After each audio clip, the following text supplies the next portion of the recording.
کہ آپ کو 2 راتیں نیند کیوں نہیں آئی، اس کی وجہ کیا ہے؟ حضرت سیدنا ابو ایوب انصاری فرماتے ہیں، اب ان وجوہات کو پیش کرتے ہیں۔ پہلی وجہ کیا ہے؟ فرماتے میرے آقا نیچے میں اوپر، میرے دل میں یہ خیال آنے لگا کہیں یہ بے ادبی نہ ہو جائے۔ دیکھیں ادب کی کیسی مثال ہے، میرے آقا نیچے ہیں اور میں اوپر ہوں، تو کہیں بے ادبی نہ ہو جائے، یہ بات مجھے کھائی جا رہی ہے۔ لیکن ایک بات میں آپ کو پوچھنا چاہتا ہوں، کیا یہ بے ادبی میں شمار ہوگا؟ ہرگز نہیں، یہ بے ادبی میں شمار نہیں ہوتا۔ میں اس کی مثال دیتا ہوں۔ مثال کے طور پر یہ بادامی مسجد ہے، اب بادامی مسجد کے گراؤنڈ فلور پر اگر کوئی شخص قرآن پڑھتا ہے اور اوپر کوئی بیٹھا ہوا ہے، تو کیا آپ اسے یہ کہیں گے کہ آپ پہلی منزل پر بیٹھے ہوئے ہو اور نیچے والی منزل پر قرآن پڑھا جا رہا ہے؟ یہ بے ادبی ہے؟ ہرگز یہ بے ادبی نہیں ہے، یہ ہرگز بے ادبی نہیں ہے۔ لیکن ذرا آپ غور کریں، جب بے ادبی نہیں لیکن اس کے باوجود حضرت سیدنا ابو ایوب انصاری فرماتے ہیں مجھے ایسا لگا کہیں اس کے اندر بے ادبی کا شائبہ نہ آ جائے۔ یہ تو پہلی صورت ہو گئی۔ اب آئے دوسری بات، پہلی بات ہو گئی، اب دوسری بات دیکھیں۔ دوسری بات کیا تھی؟ حضرت سیدنا ابو ایوب انصاری فرماتے ہیں کہ ظاہر بات ہے اوپر کا جو فرش ہے اس فرش میں کبھی میں دائیں جاؤں گا کبھی بائیں جاؤں گا، تو اسی طریقے سے پیارے مصطفیٰ علیہ الصلوۃ والسلام بھی نیچے کبھی دائیں جائیں گے کبھی بائیں جائیں گے، کہیں ایسا نہ ہو کہ نیچے میرے مصطفیٰ کا وجود ہو اور اوپر جو ہے میرا وجود آ جائے۔ فرمایا مجھے اس میں بھی ڈر لگنے لگا، اور اس ڈر کی بنا پر حضرت سیدنا ابو ایوب انصاری سے پوچھئے آپ نے 2 راتیں کس انداز میں گزاری؟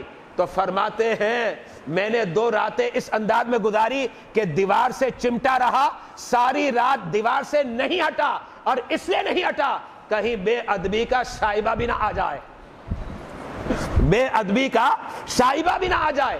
یہ حضرت سیدنا ابو ایوب انصاری رضی اللہ تعالی عنہ فرماتے ہیں۔ اور ایک اور بات بھی ہوئی، وہ بات کیا ہے؟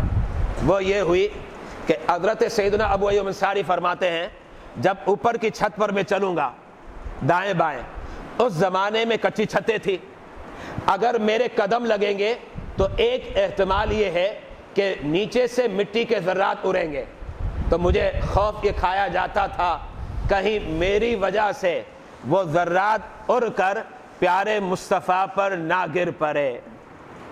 اب دیکھیں یہ ساری باتیں کیا بتا رہی ہیں کہ صحابہ کرام جو ہے ان کا ادب بڑا نرالا تھا، ان کا ادب جو ہے بڑا انوکھا تھا۔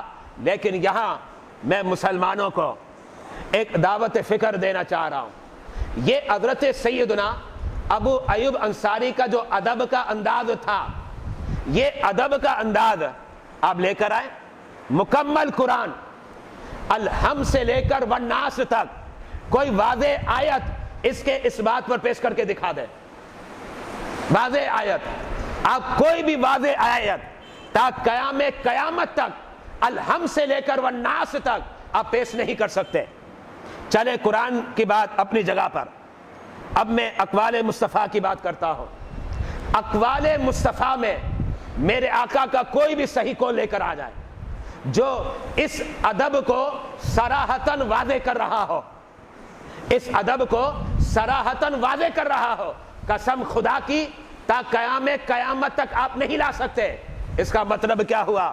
ہر وہ بات جو ادب کے زمرے میں آتی ہے، ہر وہ بات جو تعظیم کے زمرے میں آتی ہے، ہر وہ بات جو ہے توقیر کے زمرے میں آتی ہے، اور وہ قرآن اور سنت سے معارض اور متصادم نہیں ہے، اب قرآن اور سنت سے ثابت کرنے کی ضرورت نہیں ہے۔ جب ادب ہے تو اس ادب کو اختیار